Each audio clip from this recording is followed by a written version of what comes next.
nɛgɛ ɲɛ 10 ani 7 bɛ kuru poto kɛɲɛba kayi mara la ni bamakɔ o waati kelen bɛ bɛn wula nɛgɛ ɲɛ 1 ma washington dc ameriki jamana faba kɔnɔ an balimaw a y'aw bisimila voa banbara ka malikura kunnafoniw kɛnɛ sigira bi araba juye kalo tile 3 san 2024 kunnafoniw la kumabaw bɛna tali kɛ ninnu de kan. Boni n'a filɛ nin ye Mopti mara fɛ Mali jamana camancɛ fan fɛ ko jɛkulu maramafɛntigiw kɛlen don ka bagabagalikan ta ka ɲɛsin a dugudenw ma min degun bonyalen don u kan lakanabaliya fan fɛ. Kabiri tɛnɛndon juye kalo tile fɔlɔ san 2024 Mali kiritigɛsoba ye a ka kiritigɛ kɛrɛnkɛrɛnnenw baara sigi sen kan n'o ye assise spéciale ye ko gafe 50 de b'u bolo min ɲangi binnen don mɔgɔ 100 ani kɔ kan. Joe Biden is our nominee. Ameriki jamana sengolabaw ani ka fara demokratiw ka wasadenw ka wasabulon kɔnɔ bɔra ka da sumusumu ni ɲiningali baaraw sigili daminɛ sen ka kabiri tarata don Ameriki jamanatigi Joe Biden ale ka lahalayaw kun kan o waati y'a sɔrɔ masayaso Maison Blanche kɔnɔna la jamanatigi bɛ fɛɛrɛ ni dabaliw kan ka se ka tasuma balaka wuli dɔ kunbɛn. Rusila jamanatigi Vladimir Putin ani ka fara Chinois ka jamanatigi Xi Jinping kan sera lajɛrɛba dɔ kɛnɛ kan bi araba Kazakhstan duniya kɔkɔduguyanfan jamana caman de yelen don ni lajɛrɛ kɛnɛ kan min bɛ ka kɛ u ni nanzarala gunkana cɛ. 去年我和托卡耶夫总统在西安和北京 An balimaw a y'aw bisimila ni ye VOA banbara ka malikura kunnafoniw kɛnɛ sigilen ye an bɛ kunnafoniw datigɛ ni jamana camancɛ yan fanfɛla ye kɛrɛnkɛrɛnnenya la Boni ni a filɛ nin ye Mopti fanfɛyɔrɔw la jɛkulu maramafɛntigiw kɛlen don k'u ka daga ni bagabagalikan sigi a duguden caman da la min kɛlen don degun ye u ma nin waati in na u nɔgɔnin fɛ a yirala kunnafoniw kɔnɔ k'a fɔ wele u bilalen don jamana finitigiw ma.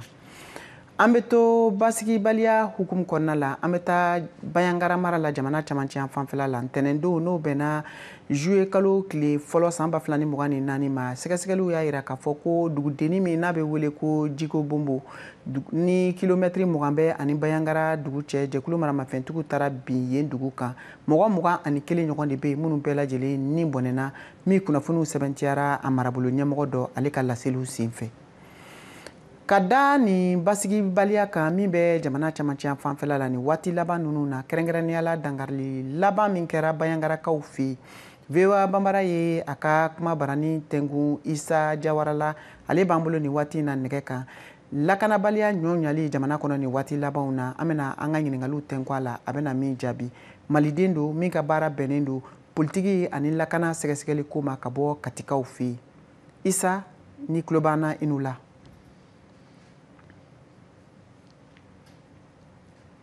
Isa Jawara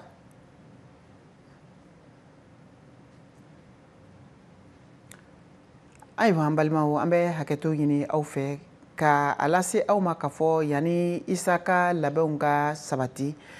an bɛ tɛmɛ ni kunnafoniw ye nin waati in na an bɛ to Mali jamana kɔnɔna la Mali sanfɛ kalandenw olu ka tɔn n'o bɛ wele ko AEM o tɔnden 20 ni kɔ minnu tun minɛna nin y'a kalo damadɔ ye Mali jamana ɲɛmɔgɔw fɛ ka sabu kɛ u ka girinkajɔ wale min n'u tun y'a kɛ AEM jɛkulu cilen kɔfɛ furancɛ fanga ɲɛmɔgɔw fɛ kɛra sababu ye ka nin makufɔlen ninnu minɛ a yirala kunnafoniw kɔnɔ k'a fɔ a bɛɛ lajɛlen labilala Mariam Kuyate VOA banbara tɔgɔ la ka bɔ Bamakɔ ale b'o kunnafoniw lase an ma. Sanfɛ kalanden maa 20 bɔɲɔgɔnkɔ minnu bilalen filɛ sécurité d'état maaw fɛ a bɛɛ ye kalandenw ye minnu ka kalanw bɛ boli kiri bunakun kan sociologie science o n'a ɲɔgɔnna caman an ye wele bila a dɔw ma sɔgɔmada in na yaasa u ka se ka kuma an ka kuma bara la u bilalen kɔ hakilina jumɛn b'u la nin waati in na AEM ko la yala u tun bɛ bolo jumɛn kan SOE maaw bolo nka u ma sɔn ka kuma an ka kuma bara la u caman kɔni y'a yira kuma falenfalenw senfɛ k'u ye nin kalo damadɔ min kɛ sécurité d'état maaw bolo k'u tun tɛ bolojugu kan nka an ka ɲininkali tɔw kɔni ma se ka jaabi u fɛ ni maa 20 bɔɲɔgɔnkɔ minnu bilalen filɛ nin ye hakilijigila masikalo o tile 26 n'o tun ye journée nationale des martyrs ye sanfɛ kalanden caman de bɔla bɛdaw la ni ka taa u ka nisɔngoyaw yira ka sanga AEM o kulu ciliko la gouvernement fɛ o de sen fɛ sécurité d'état ye maa caman minɛ u la ni ka taa u bila hakilisigi minɛn kɔnɔ AEM tɔnden wɛrɛw olu datugulen don kaso la halisa minnu tɛ sécurité d'état maaw ka bolo kan an k'a dɔn k'a fɔ AEM ale ye Mali lakɔlidenw ka tɔnjɛkuluba ye o kunkanko n'u ka laɲini bɛ fɔ tɔn min kɔnɔ Mali marabagaw ye o de ci masikalo o tile 13 tɛmɛlen k'a sababu kɛ kalanden caman de bɛ bɔnɛ u ni na caman fɛnɛ bɛ jogin san o san a tɔn yɛrɛ sababu la Mariam Kuyate ka laselikan don ka bɔ Bamako VOA Bambara tɔgɔ la. An tun ye a lase aw ma jamukan kɔnɔ sisan ka fɔ Isa Jawara ale de bisimilalen don an bolo bi an ka kumaso kɔnɔ nɛgɛjuru sira fɛ a bɛna ka ni da don lakanabaliya la min bɛ jamana camancɛ fanfɛla la. Isa i n'u la.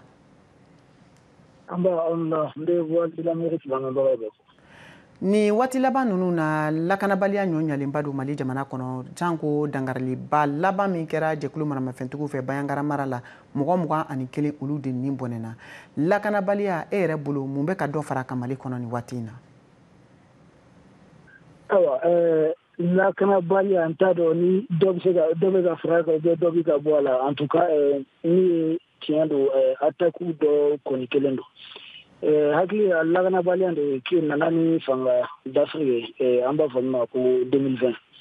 cogo kelen na 2012 donc min bɛ ka kɛ nin waati in na n bolo fɛn min don a tɛ fɛn tɛ k'a fɔ k'a bɛ lajɔ yɔrɔnin kelen fɛn dɔ jɔtɔ a kɔlɔlɔ fanga ka bon fɛn kɔni min ye tiɲɛ bamanankan na ni ye jenbe kolobatɔ ye n'a faratɔ tɛ a bilatɔ don. Donc n bolo an ka armée bɛ wuli ka jɔ min na kɔsani na o bɛ ka kɛ sababu ye o bɛ ka k'u ka cible yɛlɛma parce que i b'a jateminɛ maa ninnu tun bɛ an ka armée finitigilakaw de attaqué fɔlɔ kosɛbɛ ka don olu kan kosɛbɛ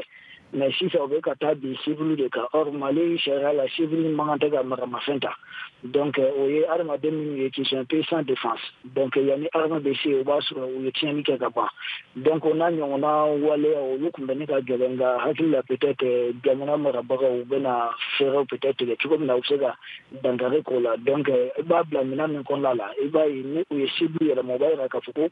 gɛrɛntɛ kelen don la u bɛ ka sira peut-être ka cible militaire u attaquer donc u kelen don k'u fanga don cible bi nɔ an b'a fɔ min ma min ye cible mɔli ye solasikan na n'o ye cible civil ye. Ayiwa e yɛrɛ bolo jamana ɲɛmɔgɔw kan ka mun fɛɛrɛ telimanw tigɛ walasa denmisɛn sifin minnu ni olu bɛ ka tugu jɛkulu maramafɛntigi ninnu kɔ ka marifa ta u nɔfɛ u bɛ se ka ban cogo min na jamana kɔnɔ? A fɛɛrɛ fɔlɔ ye min ye o ye d'abord ka kunnafoniya cɛ aw n'a ɲɔgɔnna radiosow donc ani radioso wɛrɛ minnu bɛ Mali kɔnɔ Mali kɔ kan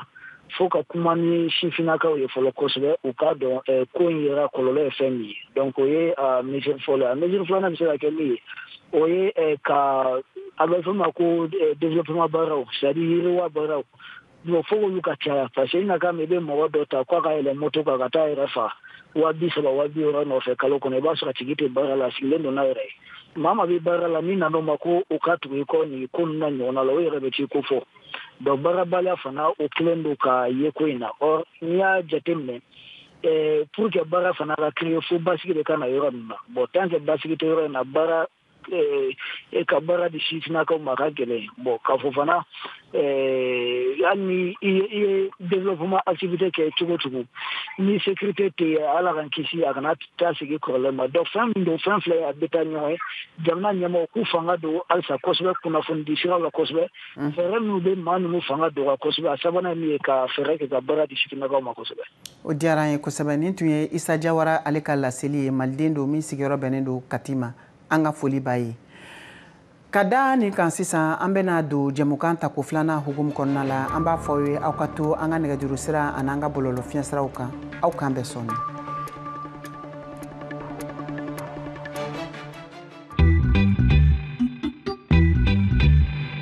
Salut Jenny. Salut Roger. Dans Vous et nous, on parle de sujets qui vous parlent. Dans Vous et nous, Africains et Américains se racontent et se rencontrent.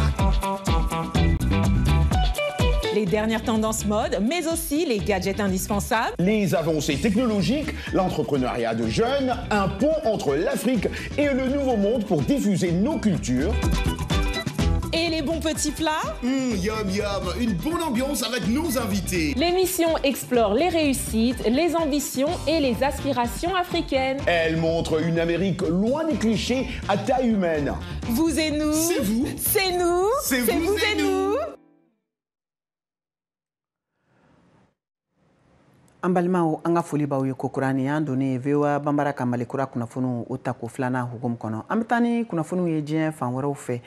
Rusila jamanatigi Vladimir Putin ani Chine jamanatigi ni o ye Xi Jinping ye ni maa fila sera bi araba sɔgɔma lajɛrɛ belebele kɛnɛ kan min bɛ ka kɛ Kazakhstankaw fɛ. A yirala k'a fɔ ko duniya jamakulu minnu ni olu ka jamanaw bɛ ka taa duniya kɔgɔduguyan fan fɛ o jamana ɲɛmɔgɔ caman olu bɛna tali kɛ nin lajɛrɛ in na. Kayatu Tarawele VOA tɔgɔ la ka bɔ Washington na ale b'o kunnafoniw lase an ma.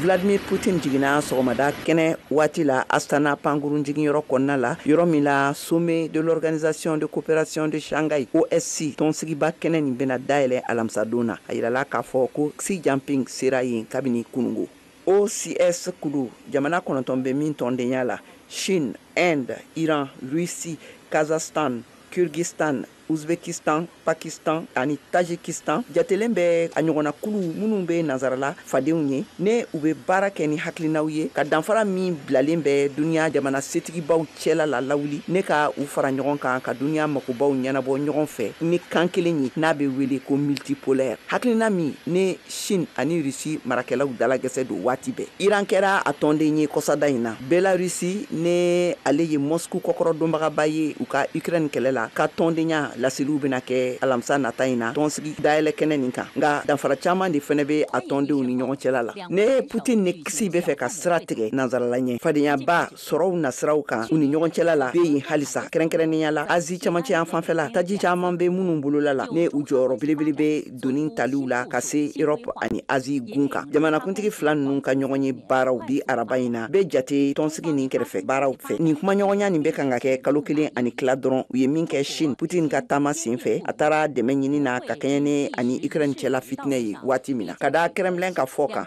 Putin ni Recep Tayyip Erdogan fɛnɛ ka kan ka kuma ɲɔgɔnya kɛ tɔnsigi ni senfɛ min ye a ka dɛmɛ tun jira kosɛbɛ kɛlɛban siraw kan Russie ani Ukraine ni ɲɔgɔn cɛla la jamanabaw ye a jira k'a fɔ ko olu bɛ to u ka taabolow kɔnɔna la nanzarala marakɛla caman kun taara taama la a yɔrɔ ninnu na dafila tɛmɛnen ninnu na Ameriki jamana sengulabaw ani ka fara demokratiw ka wasadenw kan olu bɔra kunun tarata ka dasumusumuni ɲiningali baara dɔw sigi sen kan o waati kelen sɛgɛsɛgɛliw y'a yira k'a fɔ o y'a sɔrɔ Ameriki masayaso Maison Blanche kɔnɔ jamanatigi Joe Biden bɛɛ ka fɛɛrɛ ni dabaliw tigɛ tasuma balaka wuli dɔ min yera Maison Blanche kɔnɔna la o ka se k'o dalafaga Mohamed Touré ale b'o lase an ma. Kamanagan min bɛ ka wuli a ka politiki tɔn kɔnɔ jamanakuntigi Dankan Kamala Harris y'a jira tarata don na ko ale wasolen ka kɛ jamanakuntigi ka boliɲɔgɔn ye. Joe Biden is our nominee. We beat Trump once and we're going to beat him again. Period. A y'a fɔ CBS News ye ko Joe Biden ye an ka cɛbɔ ye. An ye Donald Trump gosi siɲɛ kelen, an bɛna gosi tugun. Texanka Lloyd Doggett y'a sɛbɛ tile camancɛ la ko ne jigi b'a kan ko a bɛna latigɛ gɛlɛn ni dimi ta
caman be u ka san 3 tɛmɛna mais caman fana be yen fiɲɛbɔ da kun duuru ma k'a fɔ k'u ka wari dɔ de sara n'a bɛ fɔ ma ko caution n'o sara u bɛ taa k'u yɛrɛ sɔrɔ yan'u ka kiri don cɛ bon mɔgɔ caman fana b'u la u ma se ka o wari de sara o de y'u to kun ye kaso la parce que yala mɔgɔ bɛ se ka mun de makɔnɔ nin kiri jaabi ninnu na bon nin kiri an bɛ se k'an jigi da ka a bɛna kɛ kiri ɲuman ye kiri min bɛ tigɛ sariya kɔnɔna na parce que o ye kasoladen bɛɛ ka ou bien mɔgɔ minnu nɔ minɛnen don o y'olu ka hakɛ de ani ka kiri boli sira fɛ fɔlɔ k'a fɔ k'u nɔ tɛ ko la c'est vrai u nɔ minɛnen don mais a kan ka jira k'a fɔ k'u nɔ tɛ ko la fɔlɔ n'a bɛ fɔ ma ko présomption d'innocence maintenant ni kiri tigɛra ni kiri kɛra k'u lamɛn maintenant ni mun nɔ b'a la o bɛ ɲangi ni mun nɔ t'a la o bila ka taa so voilà an bɛ se ka an jigi da k'a fɔ ko assise a bɛna tɛmɛ o sira in fɛ nafa jumɛn de bɛ o la a nafa fɔlɔ yɛrɛ bɛ mɔgɔ minnu nɔ minɛlen don le kan fɔlɔ parce que ni i nɔ minɛna i ka sariya fɔlɔ i ka kiri kan ka kɛ wagati kɔnɔ k'a sɔrɔ a ma kɛ wagati janba ye pour que ka se ka i ta ni bila dɔn a nafa filanan bɛ kɛ mun ye ka dɔ bɔ kasoladenw na parce que ni minnu ka kiri mana kɛ n'olu nɔ t'a la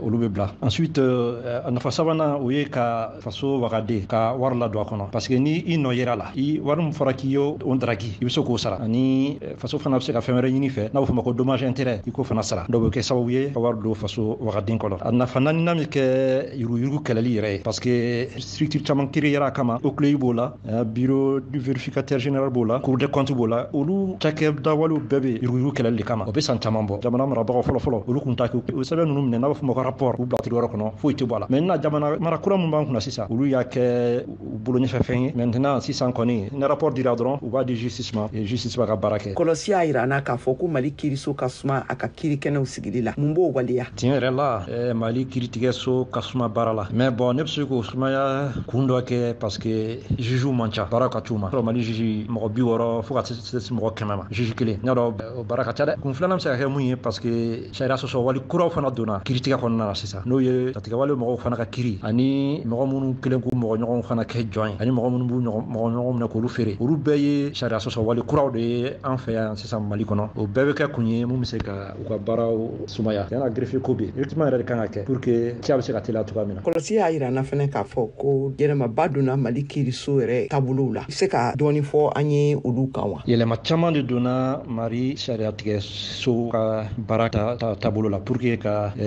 justiciable minnu mɔgɔw bɛ taa jɔ kiiritigɛ la k'olu lafiya o yɛlɛma dɔ ye justice de paix à compétence étendue o kun ye juge kelen dɔrɔn de o de bɔra yen sisan k'o kɛ tribunal de première instance ye maintenant les juridictions de première instance olu de yɛlɛmana ka kɛ tribunal de grande instance ye sisan cour d'appel administrative o dɔ o créera Bamako kɔsa in na ni san 3 laban na tiɲɛ yɛrɛ la yɛlɛma caman donna cakɛda kiiriso la baara caman kɛra an bɛ ministre de la justice fo la hali k'a dan san 3 laban in na a ye mɔgɔ 300 de ta jugeya la mais hali bi cɛsiri bɛ yen dɛ juge dɔrɔn tɛ greffier ko fana bɛ yen minnu bɛ juge dɛmɛ u ka baara la donc olu fana manque de personnel bɛ yen an minnu ye avocat ye gɛlɛya jumɛn bɛ aw ka baara la an ni mali justice ni ɲɔgɔn cɛla la yala gɛlɛya kɛrɛnkɛrɛnnen dɔ bɛ yen nɔ par exemple i n'a fɔ sisan ni ɲɔgɔnna ninnu u ye mɔgɔ dɔw mara ka tɛmɛ san 3 ninnu kan i mana kɛ o tigilamɔgɔ façon ka avocat ye sisan yarɔ o bɛ se ka kɛ gɛlɛya dɔ ye ka don e ka baara la détention délai tɛmɛni o ye gɛlɛyaba ye sariya nganku kɔ kan gɛlɛya don parce que sariya de y'a fɔ délai de bɛ détention na délai mana se dɔrɔn sariya b'a fɔ ko n'an tigi ma juge a ka bila ni délai sera mais bon ni situation façon bɛ kɛ dossier caman na o y'a sɔrɔ avocat tɛ dossier minnu na i bɛ taa sɔrɔ se tɛ détenu minnu ye ka avocat ta bon ni gɛlɛya caman de b'o olu kan et faso fana normalement a bɛ texte kɔnɔ ko aide judiciaire ka kan k'u ye ka avocat ta ka d'u ma mun bɛ se ka u ka dossier suit mais o aide judiciaire c'est vrai a bɛ papier de kan mais a lawaleyalen tɛ sauf minnu renvoyer ka taa cour d'assises la o kɔni na jamana bɛ avocat ta ka di olu ma n'a bɛ fɔ o ma ko avocat commis d'office maintenant bon gɛlɛya kelen-kelenw bɛ se ka na avocat ka baara kɔnɔ détention délai bɛ tɛmɛ i bɛ laɲini kɛ pour que juge d'instruction ka a bila parce que délai tɛmɛna mais o gɛlɛya bɛ sɔrɔ mun fɛ juge d'instruction yɛrɛ ka sariya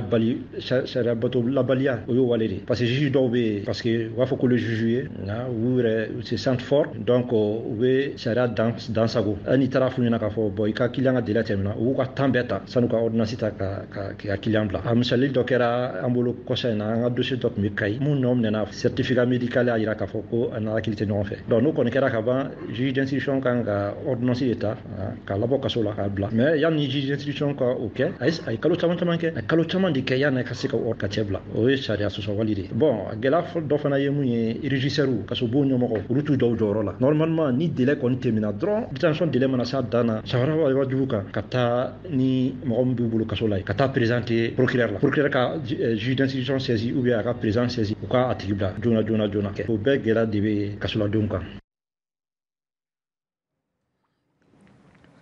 An bɛ taa ni waati in na Burkina Faso kɛrɛnkɛrɛnnenya la Bobo Dioulasso Njayi Sanu ale ka sɛgɛsɛgɛli bolila bi yefugew olu bɛ gɛlɛya min na Bobo Dioulasokaw fɛ u ka sen donni jamana yɛrɛ kɔnɔna ɲɛta baaraw la duw kɔnɔ sigida ani ka fara jamana kan an ka jɛ an k'o kunnafoniw lamɛn. Min mana wuli ko gɔnbɛlɛ ye jina ye min mana wuli ko gɔnbɛlɛ ye subaga ye saraka juguw bi bɔ o kunsigiw bi tigɛ o farigolow ti to dɔ fari bi fi dɔ fari bi gbɛ mulo bi nani o ye Alimata Ouattara ye furakɛlila ye ka bɔ do dɔgɔtɔrɔso ra fɛn min b'a kɛ farigolo bi kɛ finman ye u b'a wele ko mélanine ale lo manqueni bɛɛ soit a bɛ yen mais a man ca voilà donc a tigi farila ti fi voilà kunsigi fana bi gbɛ yɔrɔ caman na o bɛ gɔnbɛlɛ filɛ ni ɲɛjugu ye fo ka na o nɛgɛ bɔ o yɛrɛ ra Alima Traoré caman y'a kora dɔw yɛrɛ wele k'a bɛ sanni k'i fɛ a b'i fɛ ka sanni k'i fɛ mais a bɛ siran ka maga i bolo la yɛrɛ a wari d'i ma a tɛ fɛ wari in yɛrɛ ka maga ale bolo yɛrɛ ka maga i bolo la o bɛɛ b'a ra dɔw fana bɛ yen n'o ka saraka fɛnw sɔrɔ u bɛna d'an ma depuis an n'u ka dɔgɔ an n'u fakɛ kun tɛ sɔn an n'u ka saraka minɛ donc an tɛ mɔgɔw ka saraka minɛ fo sisan tuma dɔw la n'i taara ko kɛyɔrɔ la ten i bɛ gɛrɛgɛrɛ fo ka t'i bila fo dakun na i taara dɔw yɛrɛ t'i fɛ ka dumuni kɛ n'i ye hali tuma dɔw an taara walimakɛyɔrɔ dɔ la Benidugu o ye dumuni bɔ ka na mɔgɔ fila ninnu olu y'o kɔ don n'o ka dumuni ye ka gɛrɛgɛrɛ na min ka jugu a bɛɛ ye o ye muso ni denmisɛnw ta ye Kadi Kulibali b'a fɔ an ye gɔnbɛlɛ wolobaga bɛ sɛgɛn min na hali ekɔliso la ekɔlidenw b'a kunna sa ko bɔ ka fili o b'a daraba to k'a bila kasira dɔw yɛrɛ b'a fɔ ko gɔmnɛ tɛ bo kɛ jumalon lon dɔ yɛrɛ ne n'a facɛ ye ɲɔgɔn ta an taara dugu kɔnɔ an cɛ bɛɛ ma donc cɛ taara to cɛ ka sɔkɔ an n'u nɔfɛ ka boli an n'u kɔ a tun bɔ n'o kojugukɛla ma kɛ a bɔ n'o kojugukɛla ma ko gɔmnɛ kunsigi ko n'i y'a kunsigi sɔrɔ i b'i nafolo sɔrɔ an delila ka taa n'a ye kunkɔfɛyɔrɔ la kunkɔfɛla y'a fɔ ko n'an donna ten den ye kunkɔfɛyɔrɔ ko n'an bɔra k'o bɛna ale ɲagami ko den kunsigi ka kɛ funumamuso ye ka furu sɔrɔ diyara o ye man di san 48 tɛmɛni kɔ Alima Traoré ɲɛ mɛnna sira kan wa a tulo donna kuma caman na dɔw b'a fɔ ko kana ta ko taa muso wɛrɛ furu k'i tɛ muso finman yala ka furu wa k'e bɛ taa gɔnbɛlɛ de furu k'o tɛ se ka fɔ o ɲɛ k'an bɛ mɛnɛ su fɛ ko ka bɔ ko kuma dɔw yɛrɛ k'an b'an yɛrɛ kɛ sa ye ka bɔ ka taa yala ka tila ka sigi dugu bɛ kɛ k'an bɛ sɔrɔ ka na la an cɛ kɔrɔ bɛɛ bɛ fɔ an ma an kɔni b'a la bolo an tɛ bolo jugu kan ne kɔni ma cɛ sɔrɔ ka furu fɔlɔ den kɔni bɛ n fɛ mais den fakɛ don den fakɛ ale ma sɔn furuko la mɔgɔ mana bɔ min na fɔnɔ bali o labanko ye baara ye Ramata Sanu b'o degu sugu kɔnɔ ne ni sotigi ma lɔn n ye fɛn min kɛra ne y'i kɔnɔya 5 le sɔrɔ n'a ye kɔnɔya 2 nin kɔni tɛmɛna donc min nana tugu ale kɔni ale kɛra den gɛɛma ye fana ale lo b'i sen ka tan den ni kalo 7 ma lɔn n ye fɛn min kɛra donc a ko ma ko ni n b'a fɛ ko ale ka ne madimi ko n ka to ale ka lu kɔnɔ ko ni n t'a fɛ ka madimi ko n ka bɔ ale ka lu kɔnɔ donc ne fana siranyana nin donc ne ye n ka minɛn cɛ ka taa n ka so ka sɔrɔ ni o tɛ golo kelen ye nin y'a san 17 ye ni Safi ale ni Isa Kulibali bi furu kɔnɔ wa lafiya b'o sigida ra san 17 nin hali lon kelen ni yɛrɛ ma nɛni kuma ti k'an bolo kɔrɔta k'a bɔ parce que fɛn bɛɛ ye muɲu de ye mɔgɔ kɔni tɛ se ka kɛ lon dɔ ni ma dimi muso kɔrɔ mais ni b'a filɛ mɔgɔ min don i b'i banba k'a mara ka ɲɛ kana ta dimi ma ka ko dɔ kɛra ni kɔni yolo ni n'ale filɛ hali ni dimina jogo jogo ni ko caman miiri n ti basi don a ra ni Safiyatu n'a sotigi cɛla kanu tun tɛ a tun tɛ sigi ni furu ra san 7 ne y'a kɛ village cɛ tun fɛ ni bɛ gba ta sini ɲɔgɔn i bɔ ka taa contrat kɛ ka nansɔngɔ yara i cɛ tun taara mun ale taara sanubɔyɔrɔ la cɛ kɔrɔkɛ ka muso an tun bɛ bila ɲɔgɔn na donc ka muso ninnu ka minɛn ko fan fɛ n yɛrɛ nana kɛ o ye minɛn bɛɛ bɔsi na k'u ka daga bɛɛ bɔsi ni Isa Kulibali fana tun b'a tulo filan gɛrɛfɛ kumaw na ni furu ni tun tɛ latigɛ ko gɔmlɛre ko ni sugu kora ko yan bi yeri kɛ ɲɛnama ka ɲɛ i taara ɲafitɔ furu ko minnu yɛrɛ ɲa bi yiri kɛ olu yɛrɛ m'a ɲɛnabɔ kuma ti ɲa fi tɔ i ka baara bɛna se ka to ka kɛ ayi ko nin yɛrɛ ko n'a ma taa kunsigi sanze est-ce ko mɔgɔ bɛ se ka nin fura ko mɔgɔ yɛrɛ bɛ siran nin ɲa ko ne ye cɛ ye dɛ ni ko baasi t'a la n ko ni ala ye sɔnni fɛn min ye nin i b'a mɛn ni bolo fila ye an minnu filɛ nin ɲɔgɔn fɛ ten ni dɔw ko ma gɔnbɛlɛ dɔw ko ma funuma ni tɔgɔ na sugu bɛɛ bɛ fɔ o ma fɛnw tɛ adamadenw lo ninnu tɛ foyi ɲinina anw fɛ an ka an maa gɛrɛ o ra ka bolodi ɲɔgɔnman kɛ ni ɲɔgɔn ye ka furu ni ɲɔgɔn ye ka denw sɔrɔ ni ɲɔgɔn ye den minnu bɛna se ka taa ekɔliw la ɲasuma na ni tun diya sanu kumakan ye ka bɔ VOA Bambara ra Bobo Julaso.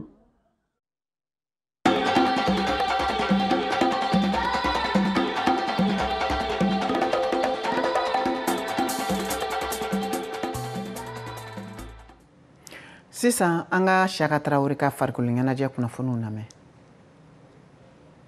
Sɛnɛntolantanko kun kan Mali la, Mali forobatɔn cɛ kɔrɔbalenw ta Hamari Tarawele jalatigi ɲangina fédération fɛ juin kalo tɛmɛnen tile 27 maliden dɔw ma sɔn maliden dɔw sɔnna an k'u lamɛn. Ne tɔgɔ ko Mamadu Jalo. Amari ka situation ne vraiment a kɛcogo ma diya ne ye. Fédération y'a kɛ cogo min na nin y'a kɛlɛlama dɛ. Amari bɛ yɔrɔ min na bi a ɲɛci bɛ Mali balontan. Ni Amari sen bɔ Mali balontan na bi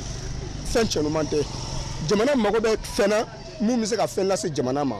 Amari bɛ forme min na bi n'i ko k'i b'a sen bɔ Mali balontan na ne place tabaga ma sɔrɔ an bɛ mɛn nin cogo la tan. An mago bɛ ɲɛtaga de la. Ne tɔgɔ ye Ousmane Kulubali. N bɛ taxi de bori Bajanbugu taxi place filanan na. Bon Amari a ka suspension a diyara ne ye parce que n'a ma ɲa erreur min bɛ fɛn kɔnɔ fédération kɔnɔ e min ye capitaine ye i kan k'a fɔ kana siran k'o fɔ parce que i kɛra ɲɛmaa de i kan ka kuma mais a ka fɛn min ma diya ne ye denmisɛnnin wɛrɛ minnu bɛ yen nɔ k'u kan ka taa faso balontan na ka faso drapeau kɔrɔta sanfɛ a kɔni man k'a fɔ denmisɛnninw ɲɛna k'u ka avenir tiɲɛ k'u kana jouer Mali fɛ parce que an bɛ faso ko de la. Ne tɔgɔ Seru Balo ko mana gɛlɛya cogo o cogo ne y'a gɛlɛya k'a fɔ fɛn dɔ de bɛ yen donc o la o fɛn in a ka n'o fɔ mɔgɔw k'o mɛn donc o la n'a kan ka jalaki a bɛ jalaki n'a man kan ka jalaki an fana bɛ kuma o kan. N tɔgɔ Mamadu Jara a kɛra a ma diya ne ye sabu k'a d'a kan adamaden n'i bɛ baara o baara la fili bɛ se k'i sɔrɔ a ma mɔgɔ neni a ma mɔgɔ faga a y'a fɔ ka da hakilina dɔ de kan bon o hakilina in mɔgɔw kan k'o de ɲini k'o dɔn mais k'a fɔ dɔrɔn ko k'a suspend ka bɔ Mali balontan na an mago bɛ balontanna de la dusu bɛ mɔgɔ min kɔnɔ bon Amari b'o mɔgɔw la bon k'a ye ka Amari bɔ Mali balontan kɔnɔna na vraiment ni a ma an sigi kɔfɛ a tɛ se ka ɲɛtaga di an ma ɲɛtaga t'a a ka suspension na ɲɛtaga kelen t'a la Mali ka nafa t'a la. Hakilina jiginna Hamari Tarawele n'a tɔɲɔgɔn caman tun y'a yira ko Mali sɛnɛntolantan tagabolo man ɲi a ka falen n'o tɛ o tɛna o ni yɔrɔ ta ɲɔgɔndan nataw la Mali tɔgɔ la VOA Bambara tɔgɔ la Bamakɔ Siyaka Tarawele kala seli don. An balimaw a y'a faamu cogo min na ni de bɛna dan sigi aw ka bi Malikura kunnafoniw na ka foli ni tanu kɛ ka taa aw kelen kelen bɛɛ lajɛlen ma aw ni ce aw ka kulomajɔ la aw k'an bɛn waati wɛrɛ.